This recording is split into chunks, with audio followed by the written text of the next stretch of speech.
live. It's Disability Horizons TV time.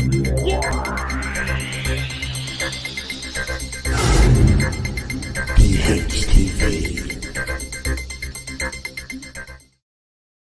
Yes, we are back, and happy weekend to you, whether you're celebrating Pesach, whether it's Ramadan, whether it's Easter, or the Feast of St. Cadbury. It's the first time in 30 years they all merge into one, and we found someone. No, I was doing it again that way.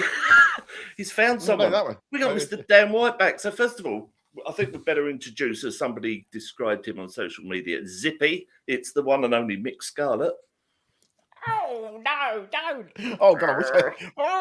If only we had a zip. If I'm Zippy, does that make you Bungle or are you George? I think you might. The colour that your camera's gone, you're George. I'm George. I'm George. I'm pink, I am. And, of course, we're joined. We are. We've got...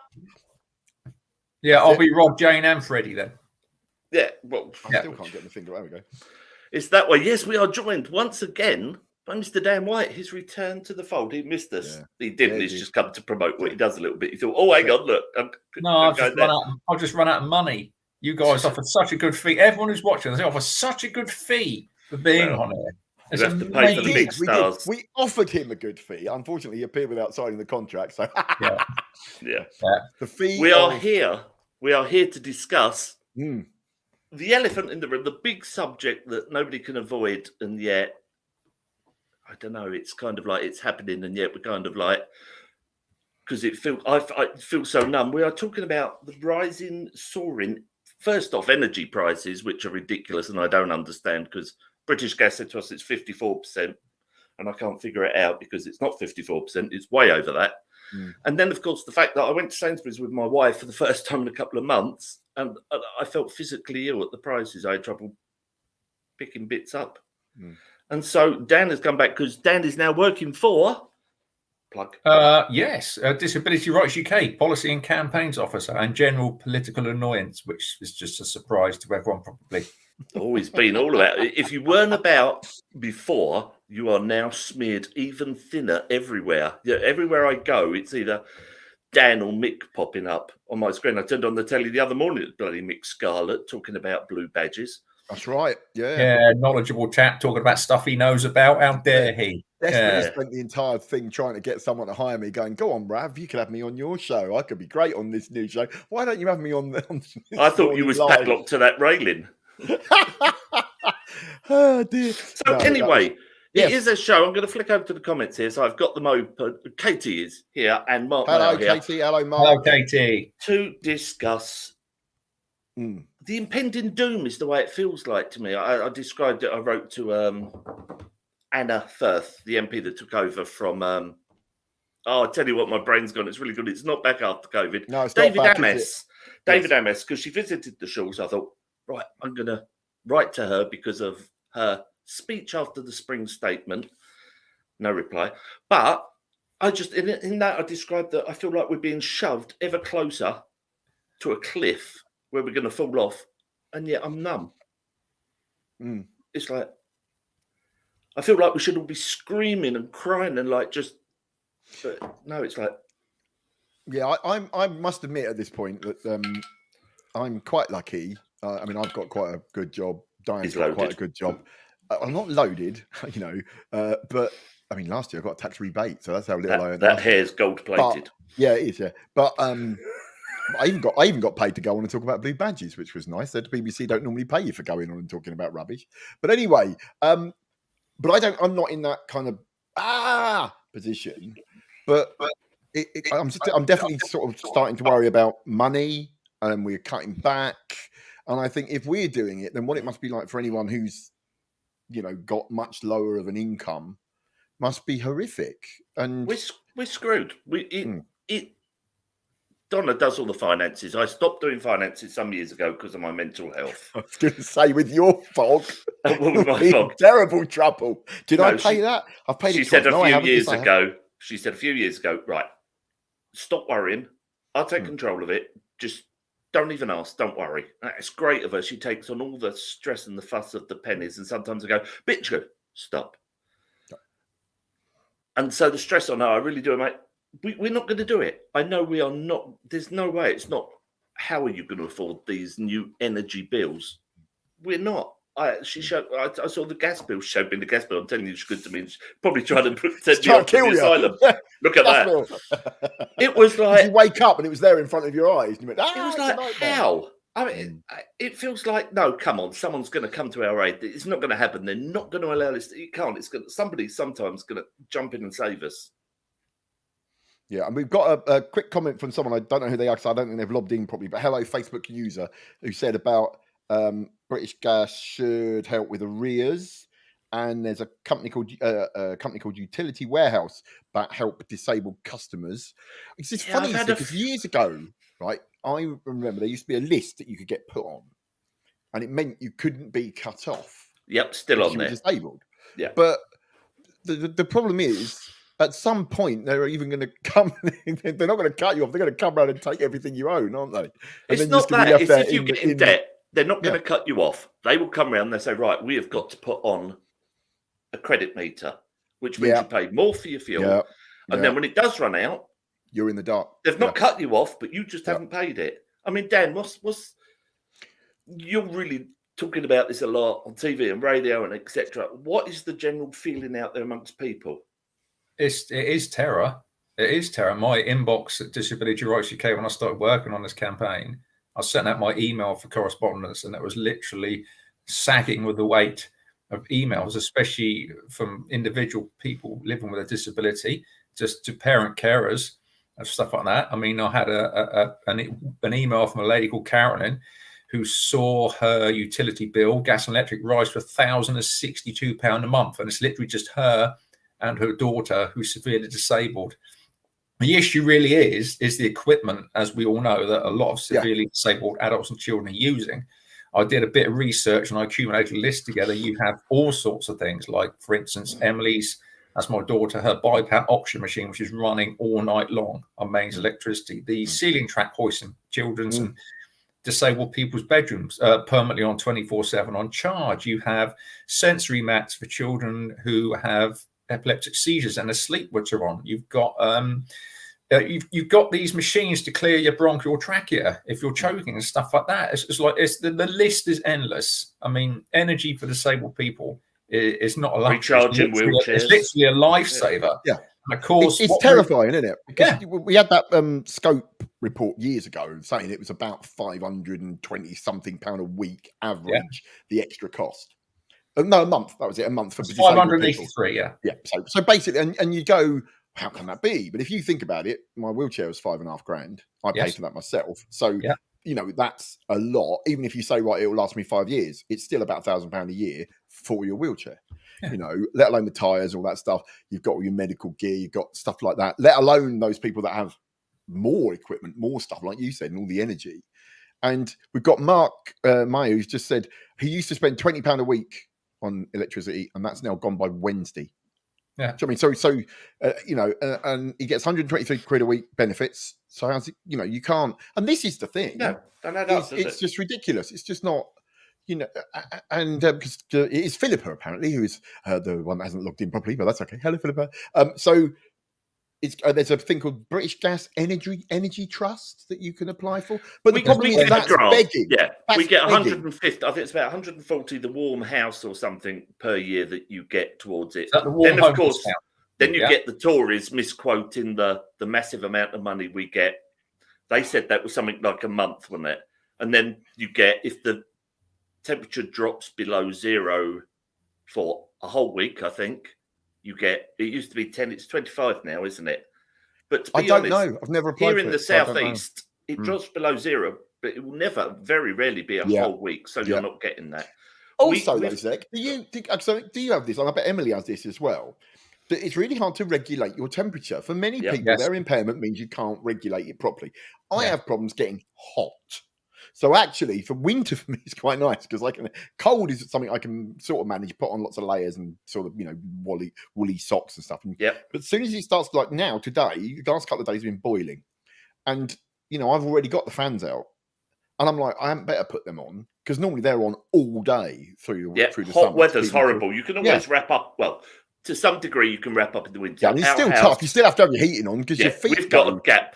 We've got a gap like that under our front door. Literally, the bottom's rotten. There's another gap like that at the top. If you sit in the lounge, strangely, the bathroom's off the lounge. The draft that comes through the bathroom, we've tried to plug it.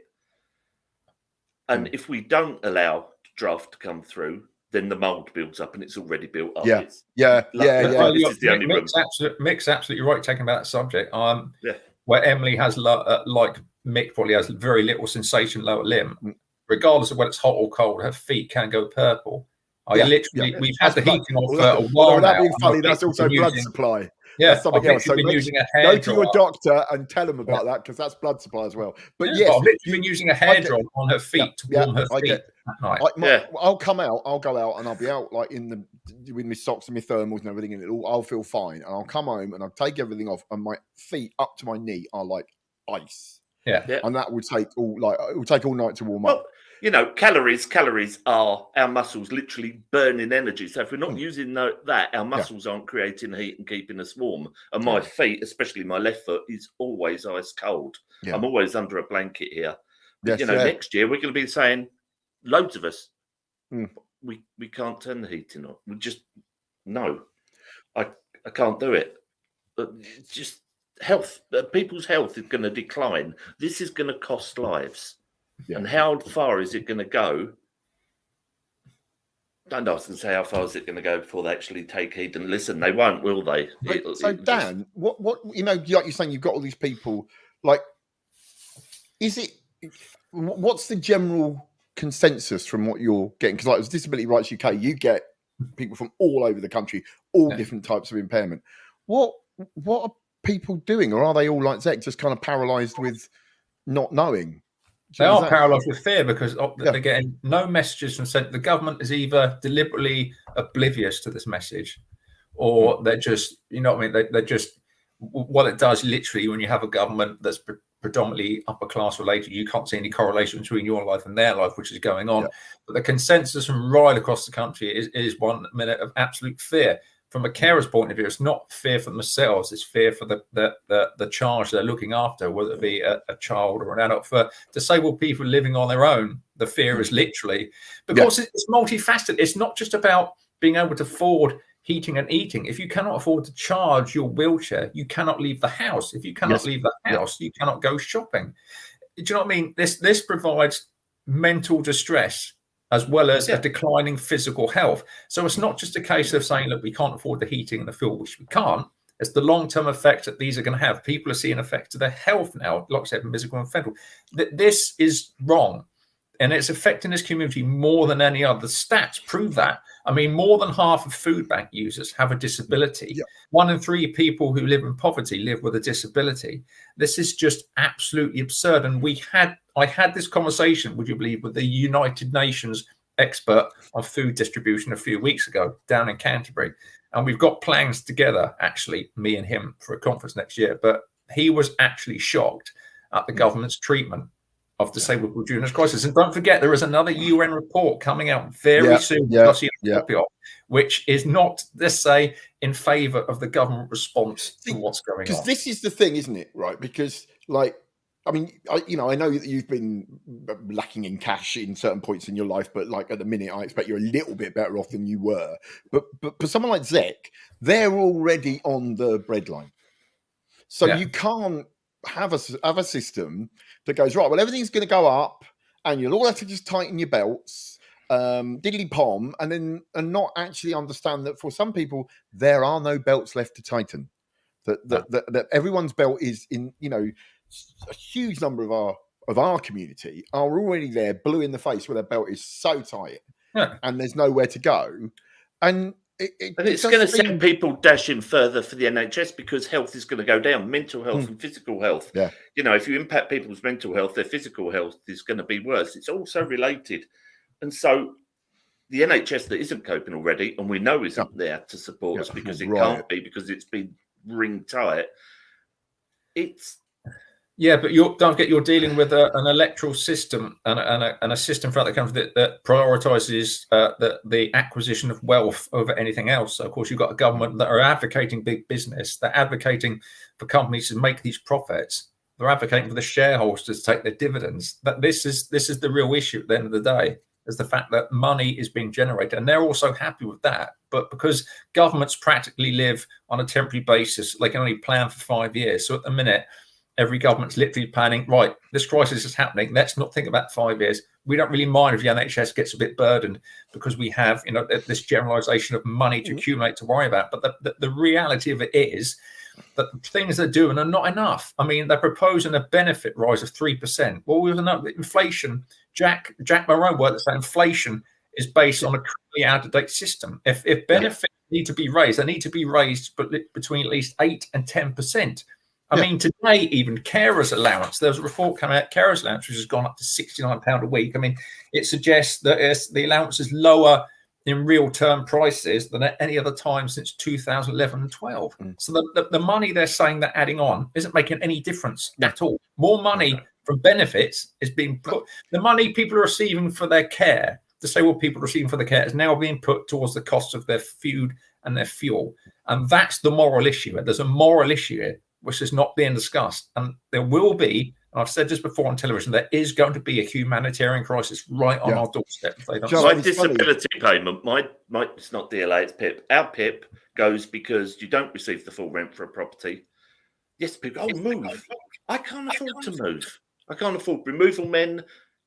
We won't find somewhere else because they don't like wheelchair users. They don't like people on benefits, even though they're not meant to. We're stuck here, and now my PIP tops up our rent. So there is this money goes towards the disability.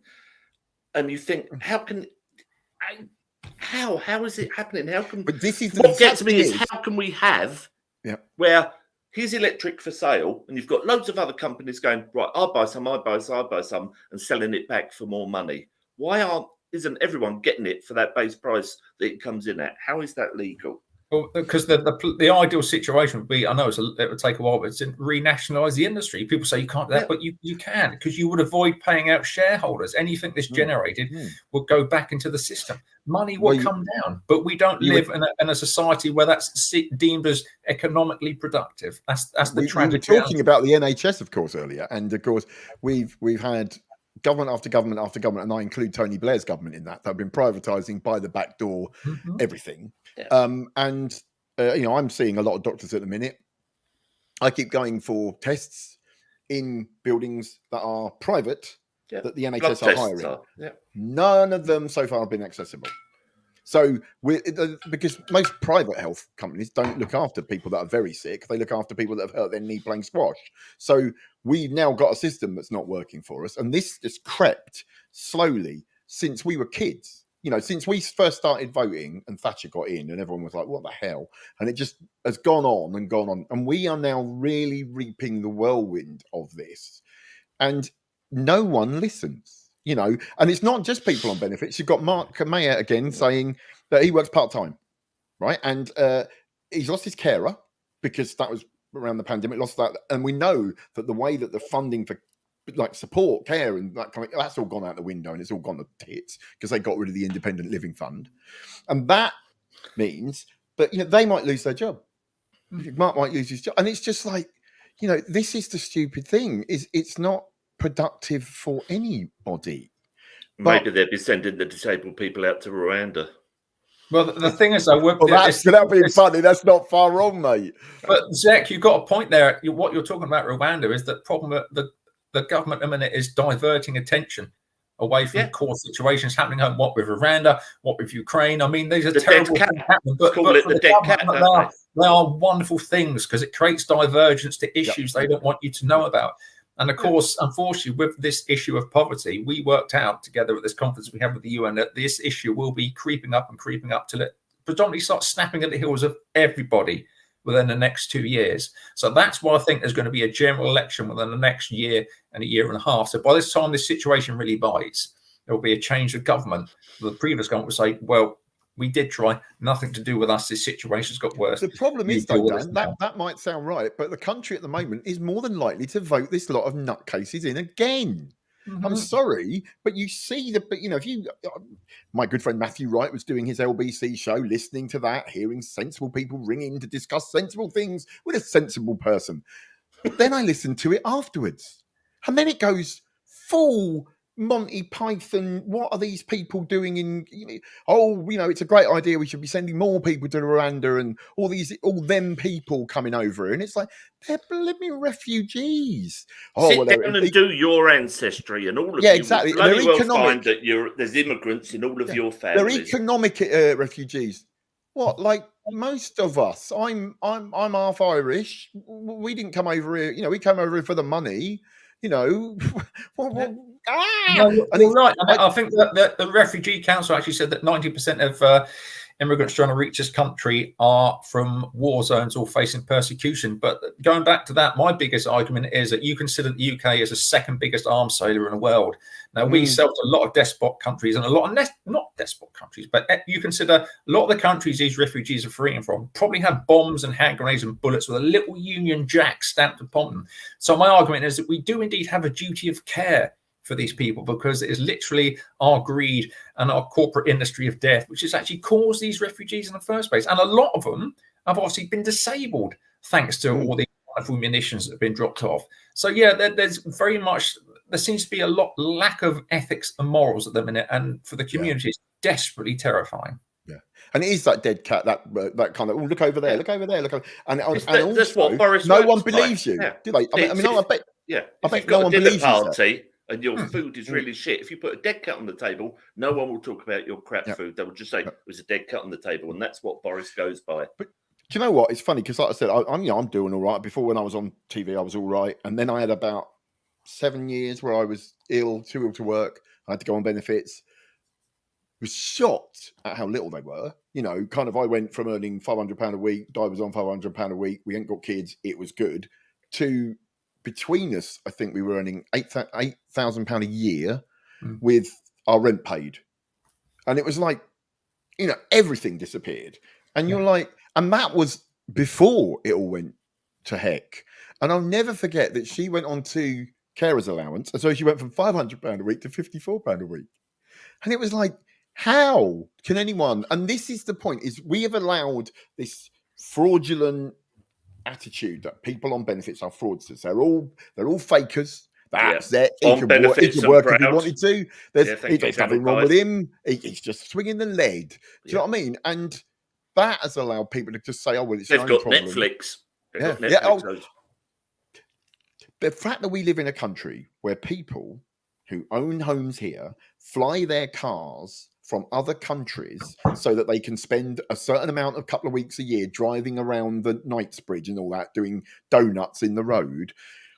That's okay, apparently, but you can't have Netflix if you're, at the bottom of the run of society. Is beyond. Where you may need it to keep your morale up, and because you're probably laid up for most of the day. You need exactly, and you're not going out to the cinema. You're not going out for drinks and meals or here and there. But then, why should you afford Netflix? What's Netflix a month? £10-12? Exactly. People are saying, "Oh, it's got a widescreen telly." How much is a widescreen telly these days? £100? Do you know what I mean? People have no idea. It's like the politician and the pint of milk syndrome.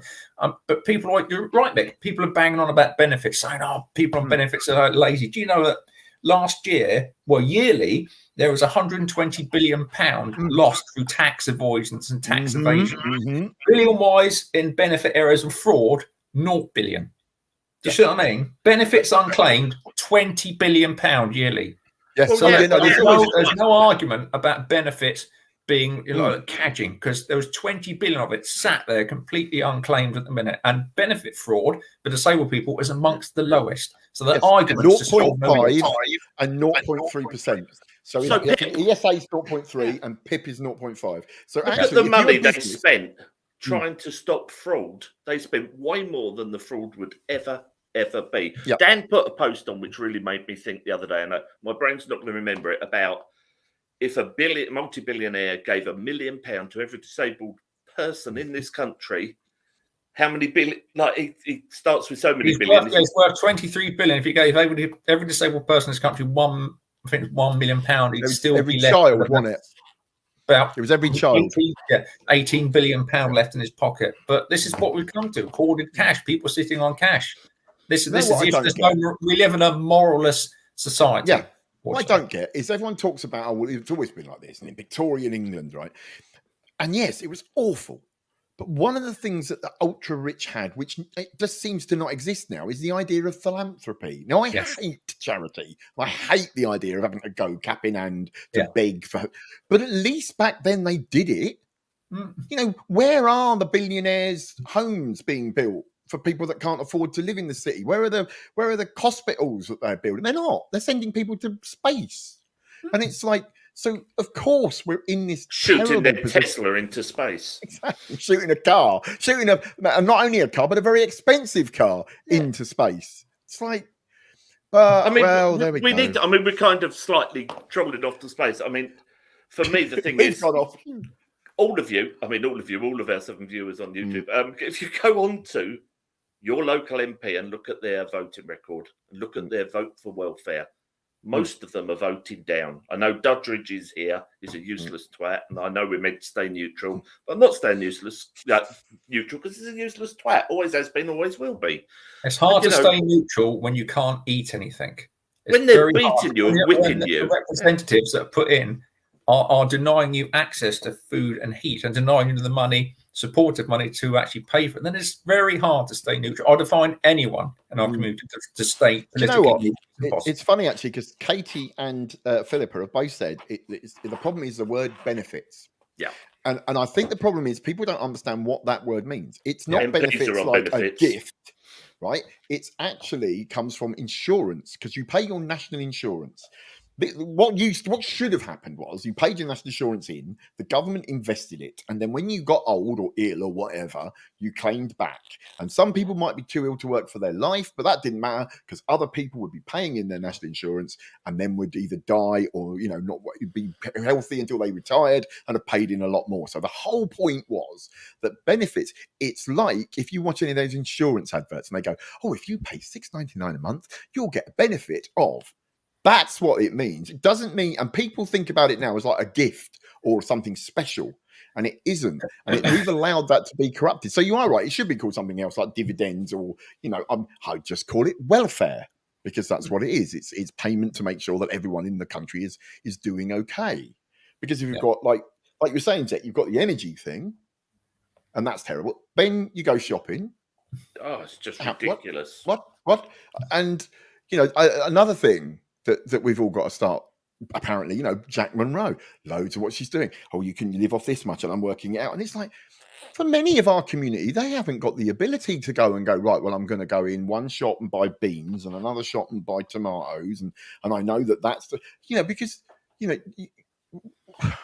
I mean, for many of us, we use online the shopping. Cheapest, the worst, quickest food when you've got no money. You literally go and buy what you can afford. You don't think that it's like, right, that'll do there. And it's like I said, about the food bank. More than half of food bank uses disabled people. And was it fuel bills are going to more than double this year, as we know. And currently around, I think it's 900,000 people with disabilities are considered to be in fuel poverty. By the time this year ends, the estimated number is going to be 2.1 million people. And as far as I can see, that's pretty morally bankrupt from any society to actually allow that to happen. When you consider, I mean, we all hate the word vulnerable people, but unfortunately, there are some vulnerable children with life-limiting conditions. I think the thing is that they are made vulnerable. This is a perfect example of when, because it's funny, I do a lot of stuff around the word vulnerable, and the word vulnerable is something that's applied to you, like disability. You are, you know, social model says we're not disabled by our bodies; we're made disabled by the society we live in. And vulnerable is the new word for disabled, because basically, like you said, there are some kids with conditions that have to have equipment. They are made vulnerable because their parents can't afford to run it. That's not intrinsic to them. That's intrinsic to a society that doesn't care. And I think that's the point. And people are now using the word vulnerable like, well, there are just some people that are vulnerable. No one is intrinsically vulnerable. We are made vulnerable by society. And I think we're seeing it more than ever. And it terrifies me. I mean, I know that I'm singing to the choir with you both here. We're more likely to vote for left-wing leaning parties, shall we say, more middle to the left than exactly. But I can't get it. I can't get why people can't see it. I'll tell you what it's done. What this has done is, and I describe it to my family. Most people wake up in the morning, I use a glass. So they have a glass, which way is the camera, Zec. You wake up in the morning and every bit of shit that life adds, no matter what it is, be it the arsehole in the BMW that's cut you up or the boss that's doing this or your bills, and it tops up. But we manage to empty it out. Most of us with a disability, most of us with mental health wake up with that glass teetering over the full where it's bubbling on, and one drop sends it out. I have thought many times, we've spoken about this before, about I can't do this anymore. I can't do it. And I haven't. But this has made me think, there's no point. What's the fucking point? Well, Zec, to be fair, I've had emails from families who are thinking that very same thing, that they're backed into a corner. Yeah, I've cried.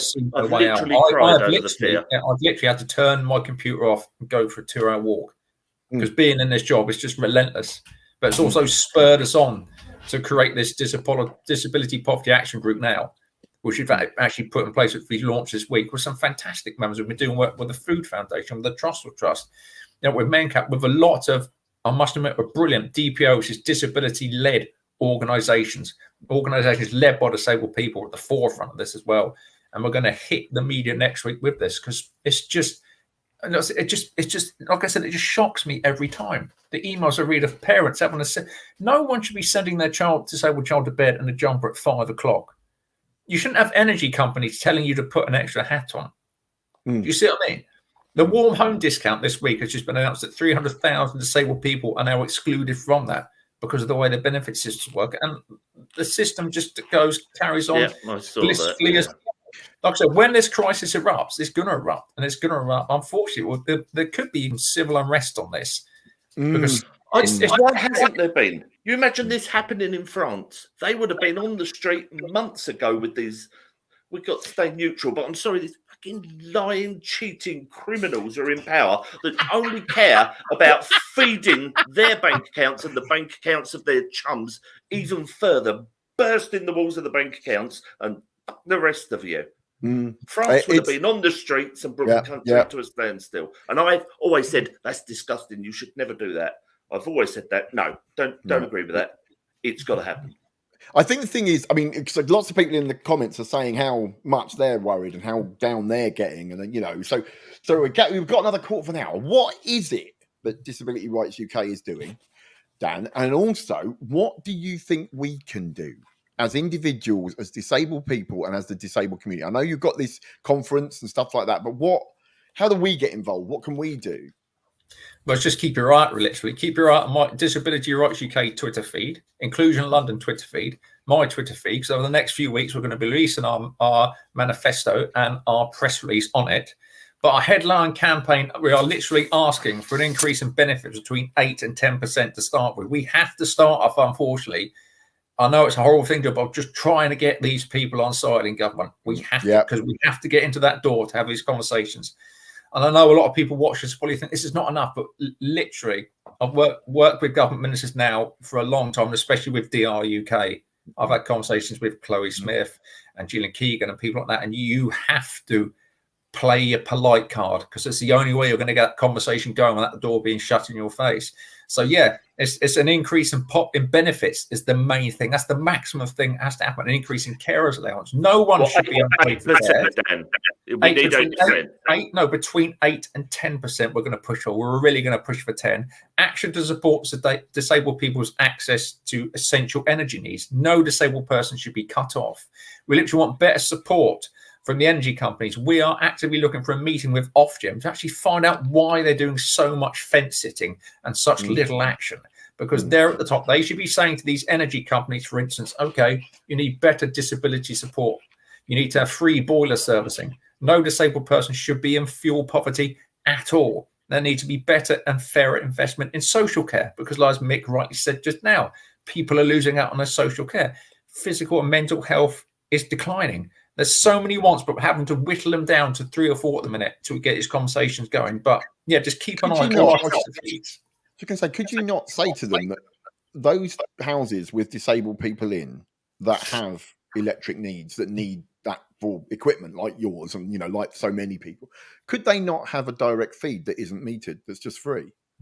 That is where you run that. Because, like you said, if there's equipment that's got to be run 24-hour for medical care, then if the NHS is meant to be free at the point of care, then surely that electricity is actually part of your medical care. So it should be part of something that's free. And it would be a massive kind of publicity coup for the companies that said, well, what we're going to do is we're going to get you in, we're going to split off the thing before it goes into the meter, and we're going to give you a feed with one plug where you can plug your equipment in for free. And people might abuse it. And it's like, well, then make sure they don't. You've got the technology. You give them 3 plugs, only allow, there's got to be a way of doing it. And it's funny. I years ago, I did this. I had to work with, when we were trying to fight for the DDA, sitting in meetings with, government ministers and trying to be all nice to people you actually wanted to punch.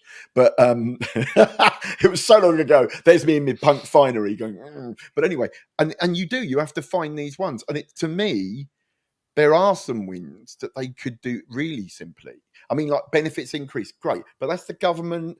And it's kind of almost sort of like giving someone a crutch to lean on rather than fixing the problem, which is that for some people, they can't afford these price rises. Yeah. And how do they get that? And to me, like I said, if you've got a power chair or a breathing equipment or whatever, or a hoist, that's not equipment. That's medical treatment. You need that to live. So I mean, so it's not like, I'm plugging my telly in or I'm having a wash. This is, a washing machine. It's something important. And there must be a way of doing that, getting that across. You've reminded me of washing. Yeah, but this is the reason why but we need to get into see Ofgem with these lists, because I've got sort of accumulated this list. Every case of saying to them that these are not luxuries, these are lifesavers. These things need to be fairly priced on a meter. You need to see which houses have which. You do have the capacity for it, because every house receives a bill, and you should better see who resides within that house. This is entirely feasible to do, but it's about the want, Mick, unfortunately. It's about the wanting and the effort. I mean, it's simple to do. One, you get everyone on the disabled list, on the disabled customer list, and 2, you get everyone that's had their house discounted on council tax. Yeah. So I mean, then that alone would give you a good number of people to find, and then it could be done through application, through the social services. But and there's so many things like that. But the thing is, at the end of the day, the French are getting, what was it, a 4% increase because they own their electricity. Yeah, because they own their energy. And we're getting a 54%, and mainly because the French own ours. Oh, what if we joined Europe? I don't know. What if we did? I can't remember what that was like. Well, don't forget, obviously, Brexit is impacting this as well. This is not just purely about inflation. Brexit is inflating fuel and food prices because it costs more to import energy and food now. No, my government has told me I would be better off under Brexit. My food would be cheaper. My energy would be cheaper. We would be. Well, if that's the case, then why do we have a minister for Brexit opportunities? Why do we have a minister for levelling up? We've been under the Conservative government for the past 15 years, and now they want to level up. It's a mathematical impossibility. They're going to the platinum bank account. But no, unfortunately, there are no real things that I can say to people actually at the minute, apart from write to your MP. That's the other thing. We will be setting up a template letter that can be edited by anyone that can send directly to the MP. That will be going up in the next few weeks as well. And I'll pass everyone the link so they can literally go on it, add to it, sign it, and get it off to their MP. It may not do nothing, but at least we can start rocking the boat and let them know we're out there. I mean, it's so bad that Martin Lewis, the man that has all the answers and he's brilliant, has said, yes, it's things now like turn your Wi-Fi router off overnight. Well, that's all very good, but we get broadband. I know I'm on welfare. How dare I get broadband? And now our telephones have got to be plugged into our router, not through the wall. So if I turn my Wi-Fi off, I've not got a telephone. But a lot of medical equipment works through Wi-Fi now, doesn't it? Exactly. A lot of medical equipment works on Bluetooth and Wi-Fi. These things are just, it just doesn't work. They're nice ideas in reality, but because, like Mick's absolutely right, because we're always left out the conversation, people don't understand. That's another issue. People don't understand the crisis in our lives, or don't want to understand. I reckon that Val on one of our comments has got it right. She's going to stick her wheelchair and me in the middle of Belfast, turn it off, and cause a traffic jam. I get the feeling that what we are about to see is the resurgence of the Direct Action Network, of DPAC.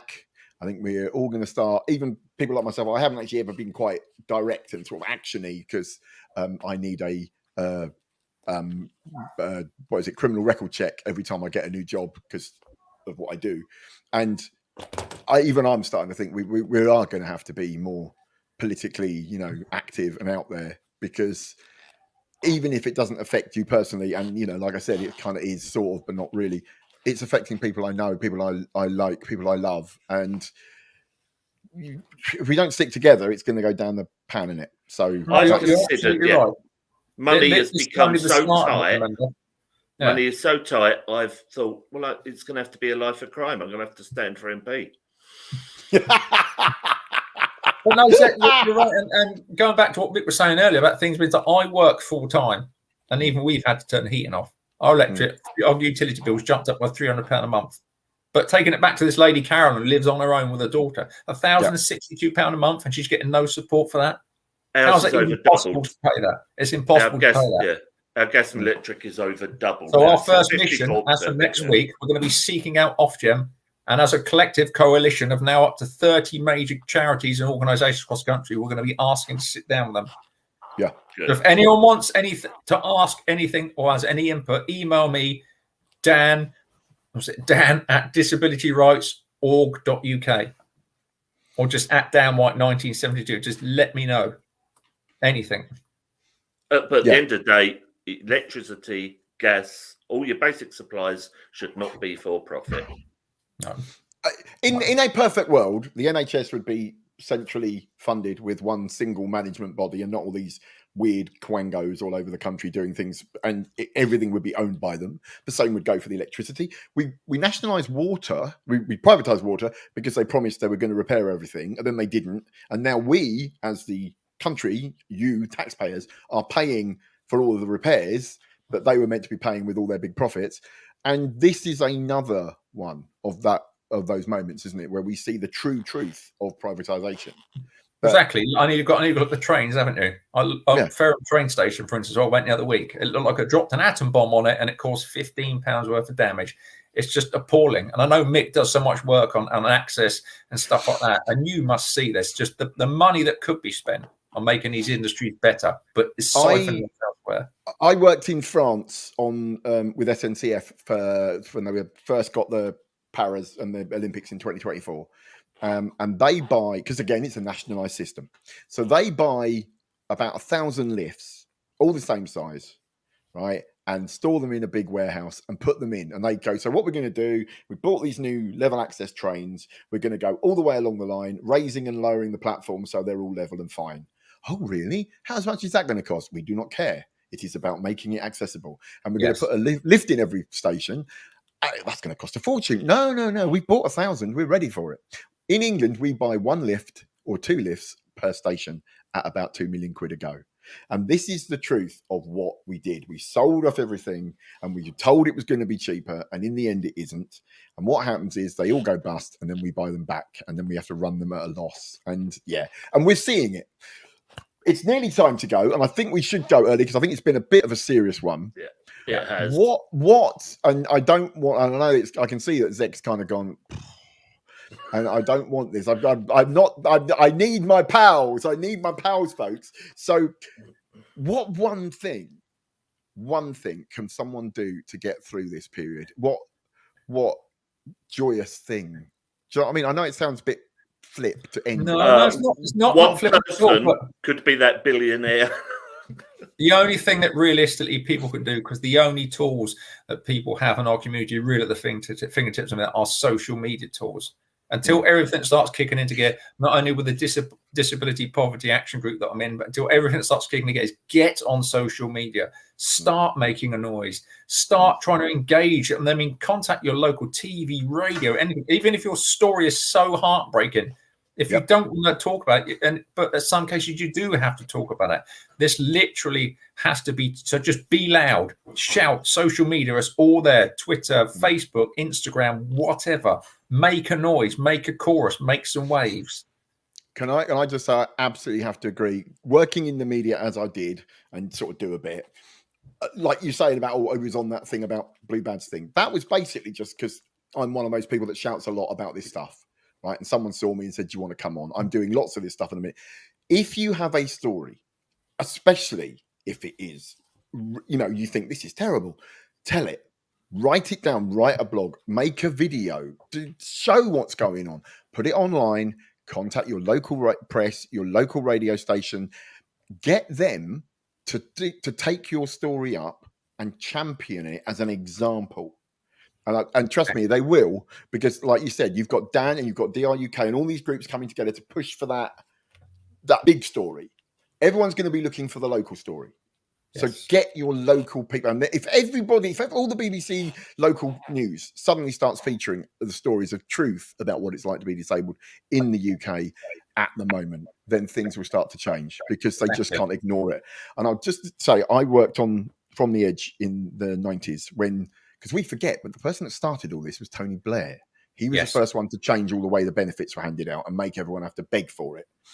And we reported on one woman, and over the space of 3 years, I watched her life disintegrate as all of her benefits were taken away. And we were meant to be impartial.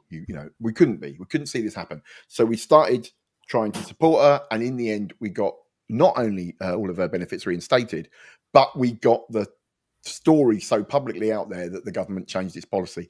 And I'm afraid that that's what we've got to do. We're going to have to do it ourselves, because the media ain't going to snap it up. They're too scared of the government.